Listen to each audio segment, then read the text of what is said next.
Welcome to National Parks Traveler, where we explore the national parks and the issues that involve them.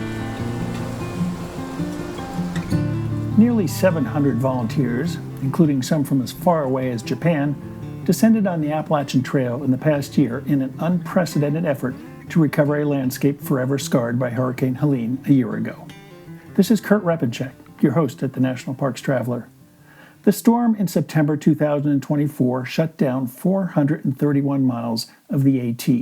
Trees were snapped in half, piled in what looked like a bizarre game of pickup sticks. Landslides and flooding tore away trails and treadway. Bridges and crossovers were gone.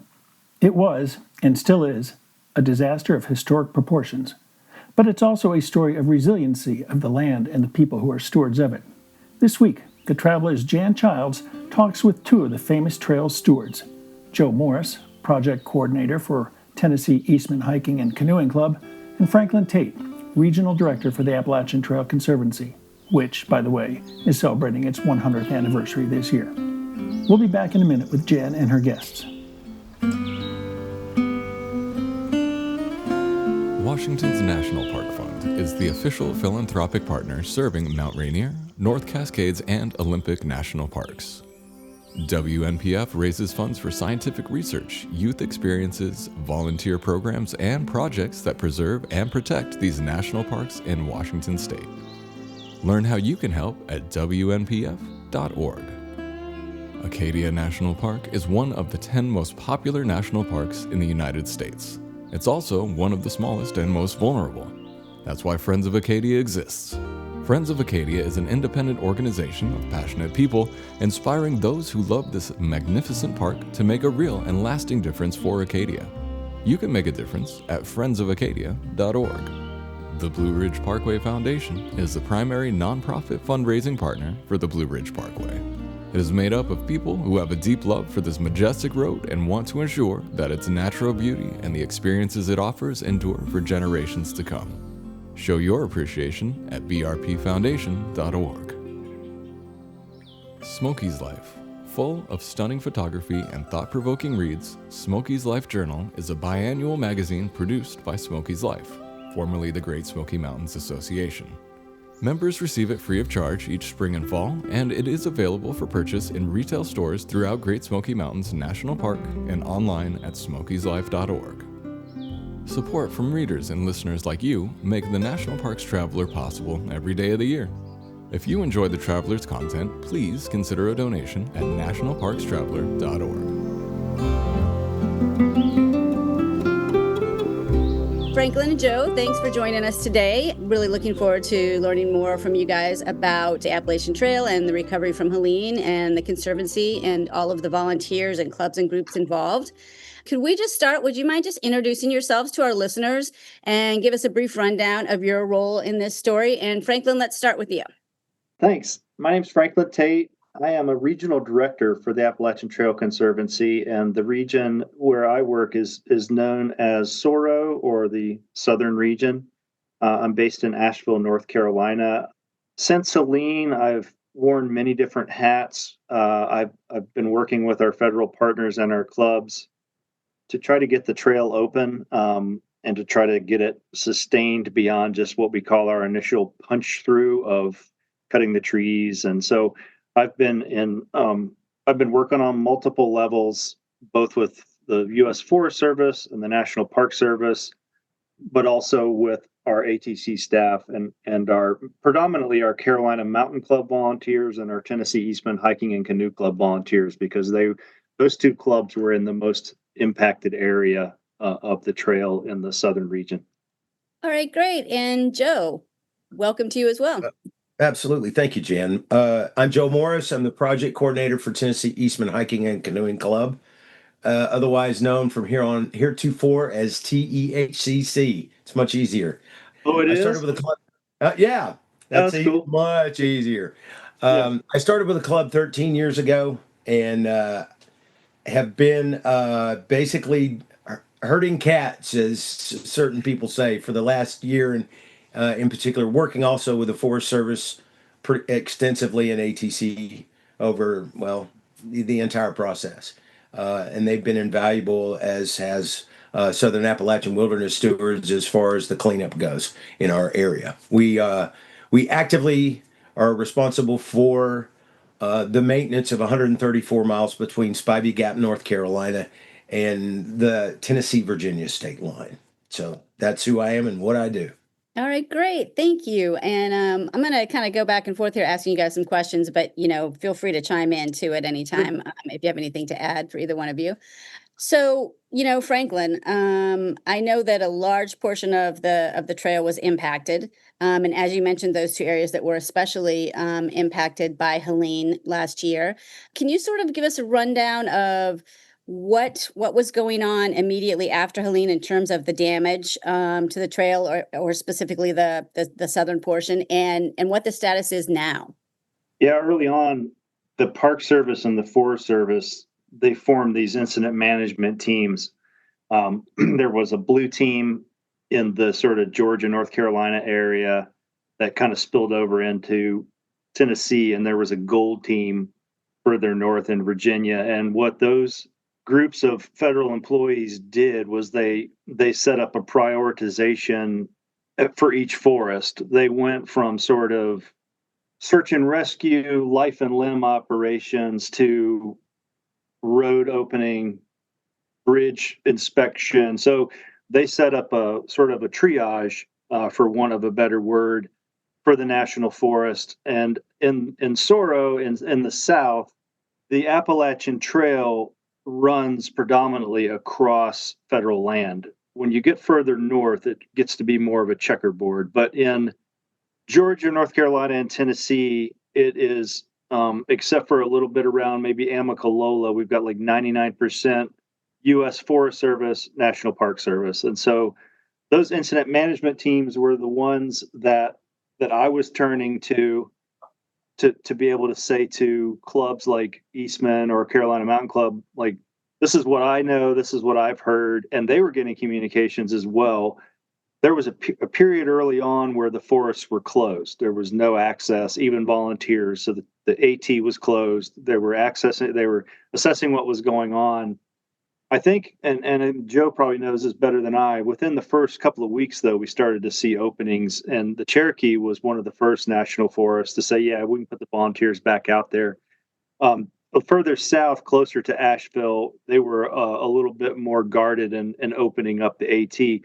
Once the volunteers got access, we started trying to do assessments, trying to figure out where we had our worst damage. And so that put us into, gosh, I guess by that point, I guess we were into November, late October, when the club started getting back on the ground. And then what we had, Jan, that was really cool, and maybe Joe can talk about this, these clubs, they got like a good bump of volunteers, like maybe some of the either volunteers that hadn't been out for a while or some brand new volunteers who really wanted to do something to help the region. So I know that Carolina Mountain Club's volunteer numbers went up dramatically to help fix some of the areas of the trail for them. So I would say November, December, January, February, and into March, the clubs were out there multiple days a week, running chainsaws, cutting into these clusters of blowdowns. Early on, it was just kind of trees. And we weren't really looking as much at the tread, which is the trail itself. The tread started to come into focus once that, what I call that punch through, or once we started having a handle, once clubs like Joe starting to have a handle on, okay, we got a lot of the trees out of the way. Let's start thinking about what's going on with the tread. So that kind of, we still have been working. Like for me, I've been pulled into a couple of different projects and funding situations. So I haven't been able to be out with Eastman and CMC as much as I wanted. They've done the lion's share of the work on their sections with the help of the Forest Service, especially in the Cherokee. They've had good participation up there from the Forest Service recreation staff. Yeah, great. And thank you for that update. And one thing that I think is so interesting about this story is that the devastation of Helene was historic to people and communities, but also to the land. And really the way that the lands were impacted, especially the Appalachian Trail, is, I think, a story that we'll be talking about for a really long time. And, in many cases, people are going to be impacted by the storm for the rest of their lives. Yet here we saw people coming to help the land, people who were dealing with their own tragedies and their own disasters in their communities, rallying to come and help repair the land as well. So, Joe, tell us a little bit about that. That's a perfect lead into you and your club's efforts.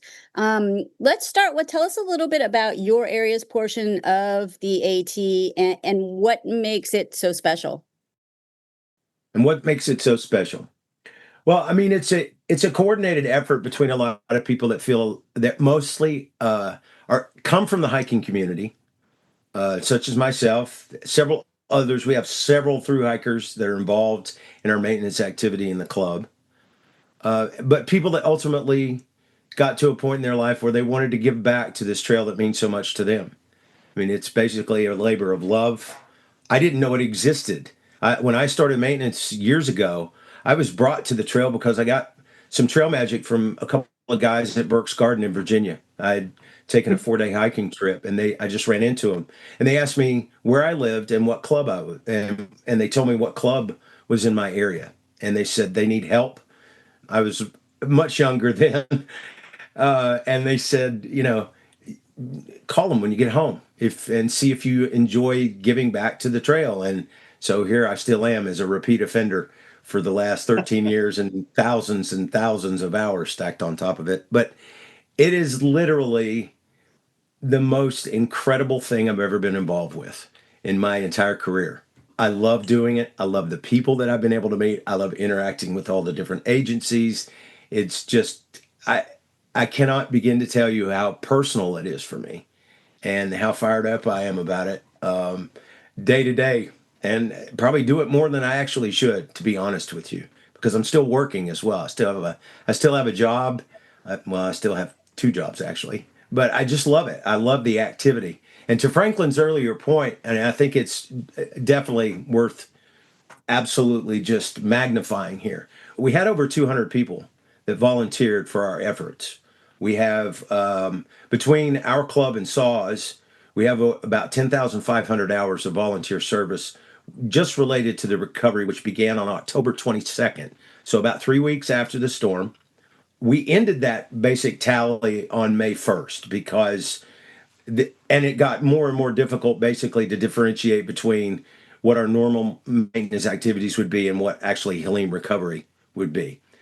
But we had 108 new volunteers that came from one. We had a gentleman from San Antonio, Texas. We had another Forest Service employee that was on vacation that actually volunteered today with us, and he was from Mount Adams in Massachusetts. We had a gentleman that was going to thru hike. He came from the Outer Banks in North Carolina. We had someone from Vermont that came and volunteered with us, and several from Northwestern Ohio that came to volunteer with us. So we had this massive influx of people. Our club used to we went out 1 day a week. Typically, we'd get 10 or 12 regulars. There were some Saturdays where we had as many as like in the mid to upper 30s. So things got really complex with regard to how we had to manage those individual human resources because we were just overwhelmed. As Franklin mentioned earlier, there was a lot of ArcGIS surveying that was done at the beginning, and we tried to list and prioritize the places we were going to go first. But what we found was we were basically impacted by almost 2,500 trees, not counting everything peripherally that might have been considered organic or had caused some kind of future problem. So our initial response was just to basically punch directly through those 2,500 trees and that was over 66 miles that I know that my club was personally involved with cutting of the 134. And then Southern Appalachian Wilderness Stewards did about 11 and a half, and the Forest Service did the rest, with some ATC crews, I think, mixed in there as well. So I mean, day after day after day after day in the snow, literally like working for the post office, I guess. Come rain, snow, it didn't matter. We were there because we wanted to get it at least open enough to where the through hiking season in the spring could take place. Right. So that's what we've been through, and it's been a lot. Yeah. Yeah. Can you tell us, Joe, do you remember the first images or the first time you saw in person the trail through Eastman after Sure. Helene?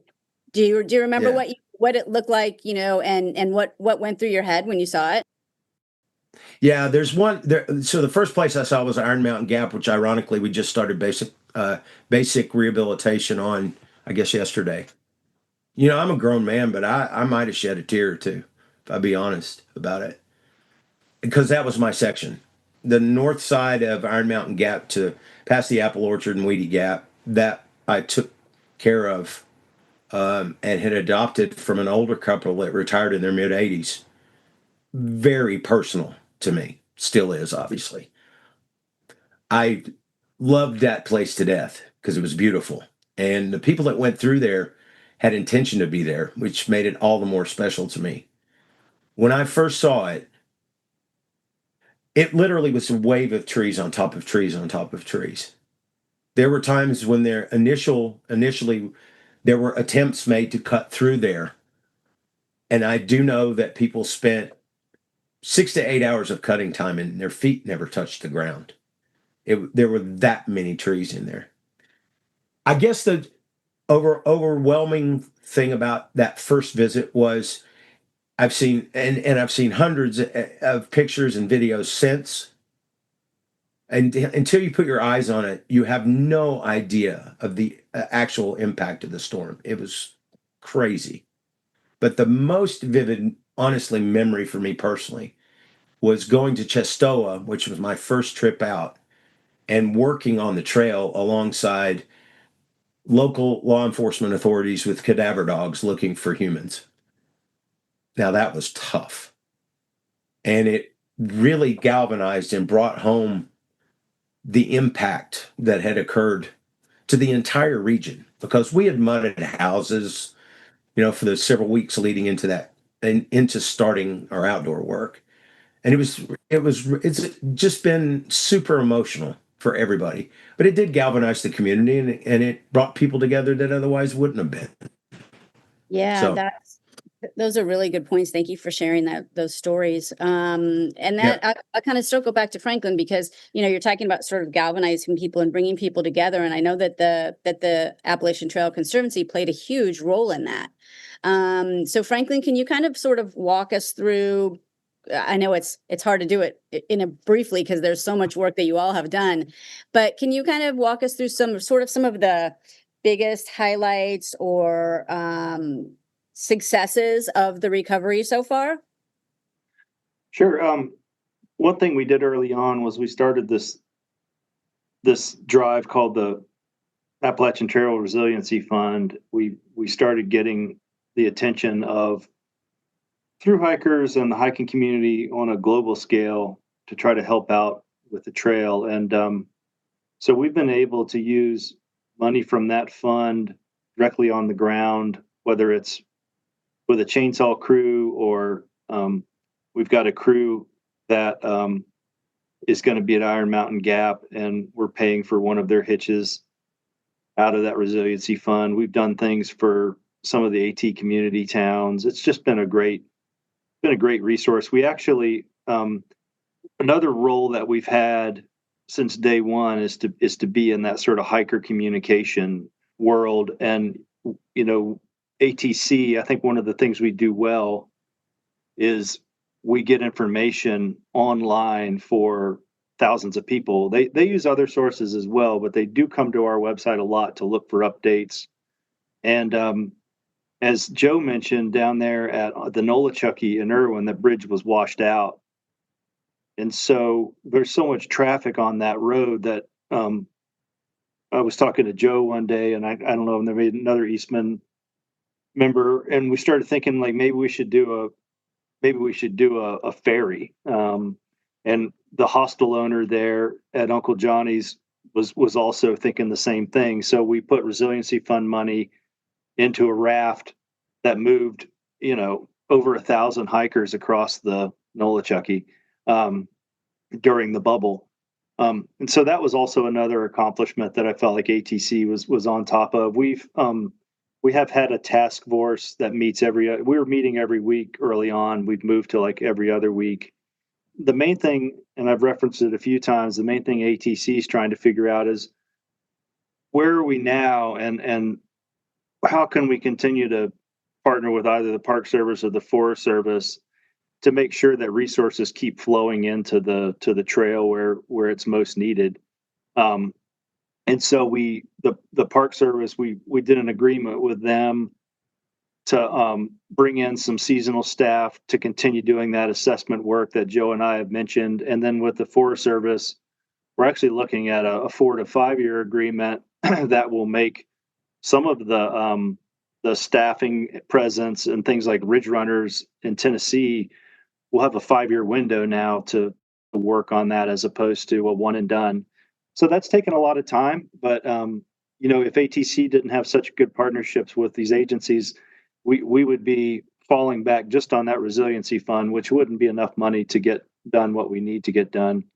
One of my big challenges, it's kind of ironic, we'll get $100,000 or $200,000 for contract work on a section of the AT to rebuild it, but the clubs are so darn good at their job and they're so quick to get out there and work on stuff that sometimes oh, that section's already done.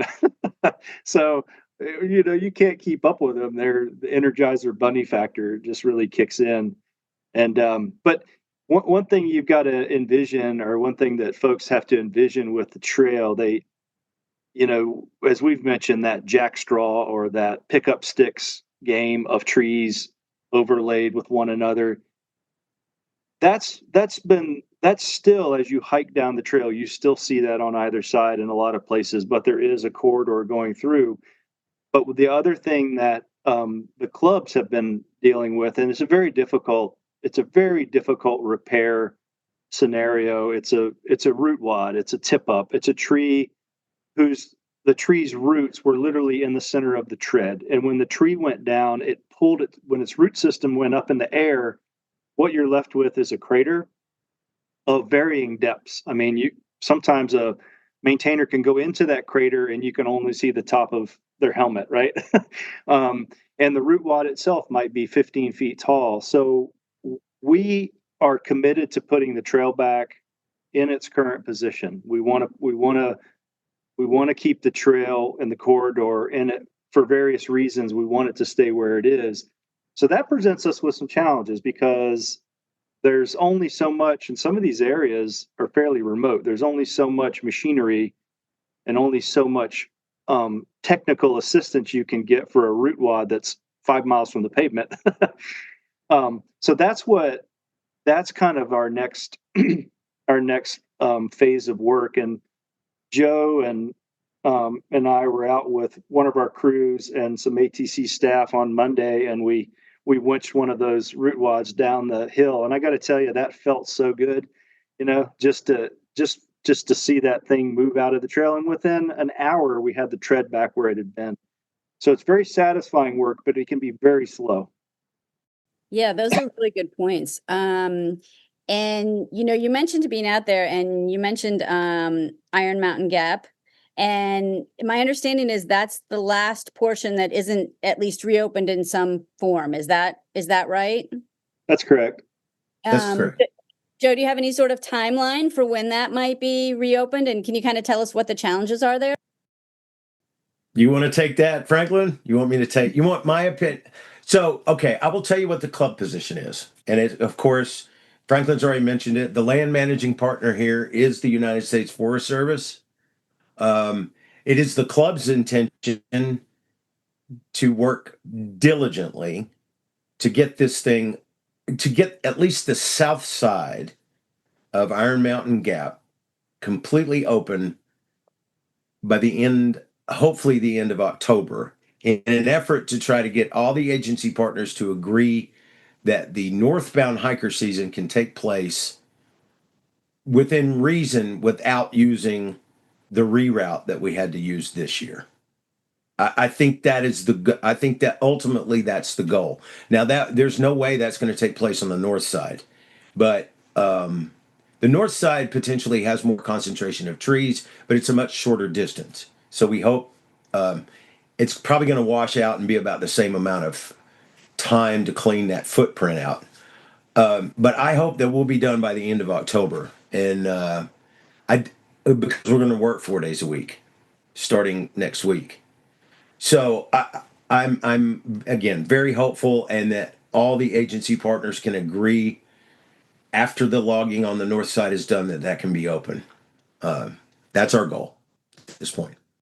Yeah, I would second that. There's not a lot I would add. We have complicating factors in working with our federal partners around things like compliance and making sure that our due diligence is in place. I have high hopes that we might be able to go into the north side as well, starting in early 2026, and find a makeshift route through there. The big thing that I think that Joe and I, the clubs and ATC, we really want to get the hikers onto the actual AT this coming spring. Like, we want their detour to be as small as possible, because Absolutely. The detour that we worked with on the Forest Service was a breakneck endeavor. We didn't have very many options on the table. We had to do what we had to do, but it wasn't sustainable. So we want to erase that. We want to erase that last little bit of detour, as much of it as we can. We want to take it off the board. We're still gonna have to come up with a way to get them around the Nolichucky, and so that's still going to be a reality. But if the dump truck traffic is minimized by then, it's not that bad of a road walk to go from the hostel around to where the trail goes back into the woods. So we might very well be able to just have them on the road. This past time, no way. We would probably somebody would have probably been run over. Right.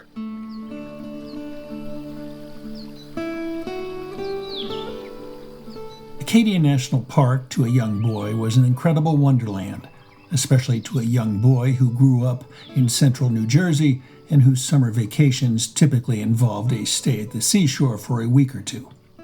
Acadia presented me with tree-covered mountains threaded with trails to hike, crashing surf that thundered as it rammed Mount Desert Island, and tidal pools with all sorts of curious marine life. It was my introduction to the national park system, one I've clung hard to for decades. The parks have provided recreation, amazement, and solace, and a break from the tumultuous events that go on around us. Yellowstone, Great Smoky Mountains, Shenandoah, Canyonlands, the list of more than 400 wondrous places in this country provides us with a hopscotch list of destinations that reveal to those who visit magnificent sceneries, rich cultures, and interesting history. With wild seashores at places like Cape Lookout National Seashore, raging rapids that plunge through canyonlands in Grand Canyon National Parks, serpentine underground mazes in Mammoth Caves, towering mountains that hold up the horizons in the Tetons or North Cascades, waves of dunes, Great Sand Dunes National Park and preserves, and thick forests in the Sierra and North Country, I've yet to find a better landscape for adventure. Within Independence Hall in Philadelphia, the Spanish missions of the Southwest, Jackson's death site at Fredericksburg in Spotsylvania National Military Park, and Slavin's Roadhouse at Yukon Charlie Rivers National Preserve, just to name 4 destinations, you can come to better understand the country's rich history. Whether you're considering a lifelong journey to visit every unit of the national park system or simply looking for a weekend escape, you can't go wrong in the national park system. For The Traveler, this is Kurt Repenchek.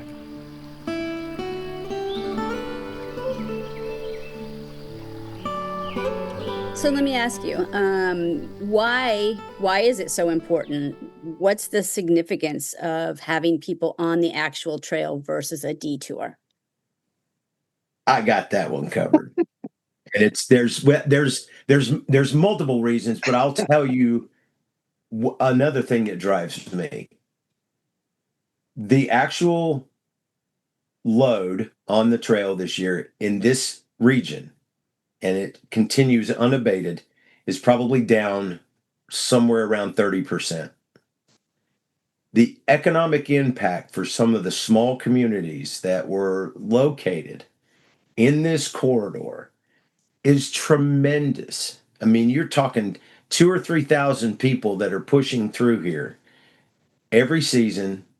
They use shuttle drivers. They stop and eat at local restaurants. They use hostels. They have all kinds of any number of different physical services. And yes, on a localized, I was thinking about that this morning. Maybe the average hiker only spends $20, or let's say $50 as they come through this region. But when you consider that you've got 3,000 people pouring through here, and some of these towns are a few hundred people, we're not talking about big spaces. Exactly. They totally rely on that, and we've got participation all along the way, especially from our shuttle drivers, and even our hostel owners have done great things like put people up that come in from out of state free of charge, just so that they can come out and participate with us. And yes, okay, they're doing that obviously because they want restoration too, but it's bloody important to them. It is their livelihood, but it's also something that they're connected to right here, right inside them, in their soul. They either participated in it in some format or they hiked it themselves, but it's their entire life. It is a true community that they love and support. So to get that open for them again, that's why we did it. That's why we did it in 1.5 feet of snow. I mean, it was simply to say, please come here. This thing is open. We made it to where you can get through here. Don't change your mind about coming to this area for a fall hike. I'll say that right now because it's just September 19th. But the guys that drive, that work with us, their business is down over 30%. And we're talking for fall stuff too, because there's a ton of people that come here to section hike and look at the fall foliage. And this area is relatively easy to navigate, or I'll just say easy to navigate. We've done that much incredible work to where you're not going to be hampered trying to navigate this section. Please come back because these people need your business, and they also need that energy from that community. So that's why it's been so important for us to try to do it, is to get the bloody thing open for them, honestly. Yeah, to be in Irwin this past March and April, it just was kind of a shell of the town that it usually is during the full-on season. So I totally agree. There's, it's kind of sad to go to the Irwin Coffee Cafe and see all the AT references and all the through hike references and the, AT blend but then there's no hikers in there. So we did have a season. It was just greatly reduced. And, the Tennessee Eastman section is a wonderful section. It just encapsulates some great hiking, some great vistas. They've got the Roan Plateau. They have 2 wildernesses. They have places like Unaka Mountain, Beauty Spot. I mean, it is refreshing to go up there and work because the crowds are a little bit less. It doesn't have, some of the forests in the Asheville area get kind of loved to death. You can go to a trailhead on a nice Saturday and, you're 25, 30 cars. The thing about the Cherokee is it's got some hidden gems and it's really great hiking. So all the more reason to get it opened up. Yeah, 100% agree with that. All right. Yeah, that really makes sense. Key to the recovery of those communities and their continued sustainability, right? And ability to survive. Absolutely. So, I think we've kind of talked about sort of the journey that this has been and where we stand now. Going forward, Franklin, I know that the ATC, you mentioned the Recovery Fund and some other efforts. How can people best help? People that are listening out there, what's the best way for them to help you guys continue to recover? They can do a couple of things. They can start planning a through hike and get involved with the AT community, and they can hike it in sections. They can do a flip flop. They can do a traditional north to south. They can decide to become a true friend of the AT and get out there and and meet this wonderful community. If they're in an area where there are local trails, I would probably bet that there's an organization maintaining those trails, and so there's nothing better in terms of getting involved as a volunteer than spending a half day doing some trail work, because you know that the users, every time we're out there, the thank yous, the gratitude of the hikers, it's just immense, and you're actually doing something that pays off immediately. The third thing is to go to ATC or AppalachianTrail.org and search for the AT Resiliency Fund and consider making a donation or at least becoming a member. I think our membership now is $50, but you get a magazine, you get a calendar. It's a pretty nice membership level. So there's a few small things. I'd say volunteering is probably the big thing. If they're not in the southern region, but they're further up the trail, there's a club for them. They can find their local club. I think there's no shortage of opportunities to get out there, and these clubs are very, very welcoming. You can show up, you can pick a tool up by the wrong end, and somebody's going to work with you, because it's not rocket science. Most of it, we just need people who have some passion and want to show up. So, yep. We need stewards. Stewards, good word. Honestly, there's a job for everybody. Young, old, male, female, doesn't matter. There's a job for everybody. I think that's one of the things that we've been able to punch a dent into this time. There's been this prevailing attitude that stereotypically that it's just a bunch of old guys, right, out there. And there's some truth in that. But the clubs are more and more, as some of the older individuals have aged out, and by the way, I will say, and this ought to scare you to death, I'm of the core group, I'm the second youngest person in our club. And you can tell by looking at me that I ain't young, okay?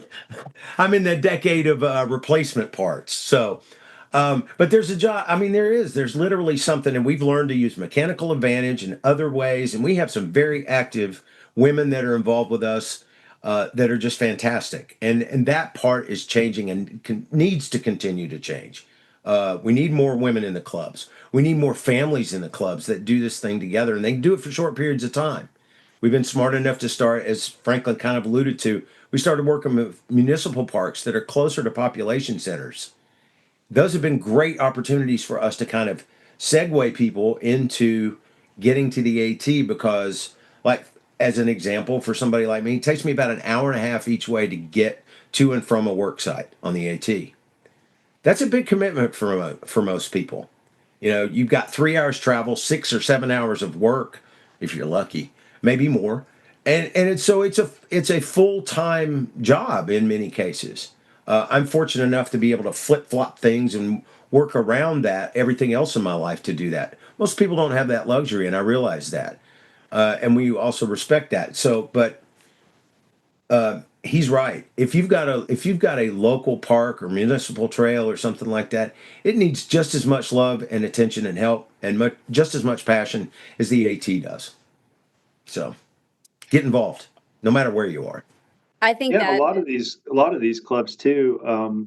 One facet that we don't talk about much because our heads are stuck in the trail world.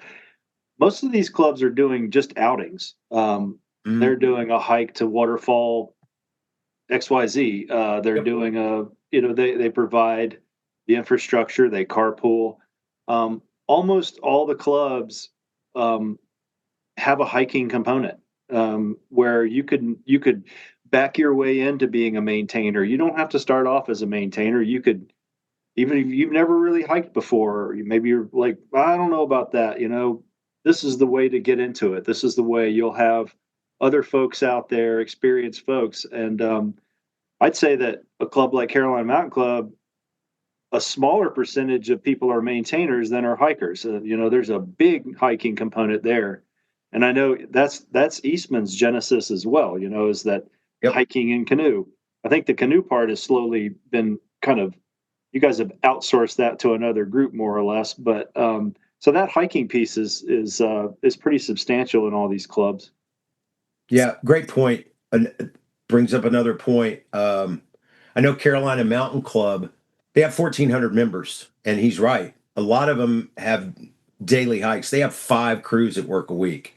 But one of the things that their hikers do is they train a lot of them to report blowdowns, give them precise locations, a picture with the size of the tree, so that maintainers aren't walking countless miles with heavy equipment to find a situation to correct.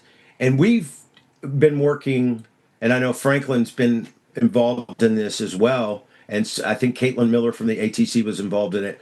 We're trying to figure out a way to standardize reporting across all these different clubs. And it's a hard thing to do. I know Far Out has added a maintenance tab and component, but you'd be surprised how many hikers have sent me information, photos, Far Out locations with exact mileage, so I know exactly where to walk. And the point of bringing that up is I spent multiple weeks one time and probably 40 miles walking to try to find one specific blowdown that had been reported to me multiple times. And I finally ran into a guy from Anniston, Alabama that was hiking with his daughter, who was a maintainer on some trail down there. And he said 1.2 miles back this direction is that tree you're looking for. And I found it. So we've tried different ways to try to get the public informed, and this is a great forum for that. No matter what park you're in or wherever you are, if you run across a safety issue, take a photo with something in it for scale and report it to whoever the park manager is. In this case, I got a note from ATC last week regarding a situation that we fixed within 36 hours. Those are invaluable pieces of information that if you can walk somewhere and you see something, let us know. That helps us tremendously to know that information. Right. That's a really good point too, because I think a lot of people probably don't think about that, and that is a really important way that people can help. And I think what I'm hearing. Well, I think mostly people. I'm sorry. I think most people don't know that volunteers do the lion's share of this work. I think that's probably. I didn't know. I'd hiked thousands of miles, literally. I just thought the Forest Service did all the work. I really honestly did. And then when I got involved, and I realized that probably, I mean, in the large cases, of course, in this event, not so much, but in most cases, I'd say 80 to 90% of all the work that's done on the trail is done by volunteers. Yeah, that's a really good point because to be honest, like you said, I don't think before Helene and before these stories started being told that people did really understand that out in, in the Right. general population, specifically people that had never been there before. Sure. And I think if anything, these stories are really giving the AT a lot of publicity, and hopefully that will be positive for you guys in the communities going forward. And so sort of what I'm hearing from you is there's still some work to be done, a lot of work to be done, but people can come, they can hike, they can go to the local communities. There's really no reason for people to stay away, and they can also chip in and help while they're at it. Exactly. Yep. It's well said. Absolutely. All right, great. Thank you guys for being here with me today. I really appreciate your time, and we'll follow up with you again, I'm sure, at some point. Before we sign off, is there anything else that you think is important for people to know that I didn't ask you about? If they want to get involved with us or want to contact us, they can send an email to atvolunteer at tehcc.org. And I also have a group on Facebook, which is called Trail Maintainers. So if you live in other parts of the country, we have people from all over the United States that participate in that particular group. We share information, and you can also see what we're doing. So we appreciate the support, the outpouring of support that we've gotten from the community, from ATC, U.S. Forest Service, and SAWS. And we just got to keep on deep breath, and let's start again on Monday. Anybody can also go to Appalachian Trail. They can go to AppalachianTrail.org. They can find Joe's Club. They can find Carolina Mountain Club. They can find the club nearest them. There's a map on there. We started this. It's our 100th anniversary, and there's tons of good information on there about hiking. And check it out. Great. Thank you, Joe and Franklin. And I hope you guys stay safe out there and keep enjoying nature and keep on working for the AT and everybody's enjoyment. We really appreciate what you're doing. Thanks for your time, Jan. Appreciate it.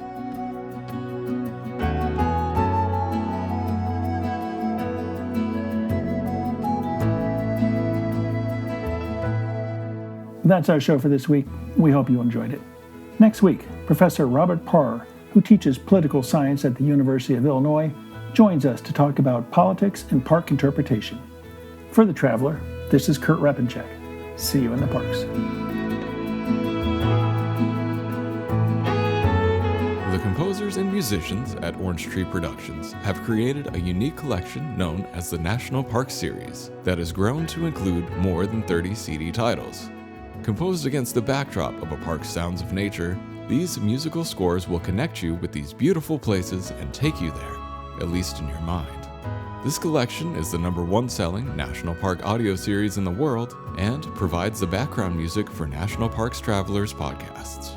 Visit them at orangetreeproductions.com. Editing and production work for the National Parks Traveler podcast is done by Splitbeard Productions. You can learn more about us at splitbeardproductions.com. National Parks Traveler is a 501c3 nonprofit media organization that provides daily editorial coverage of national parks and protected areas. Traveler's coverage is made possible by reader and listener donations. Visit us at nationalparkstraveler.org.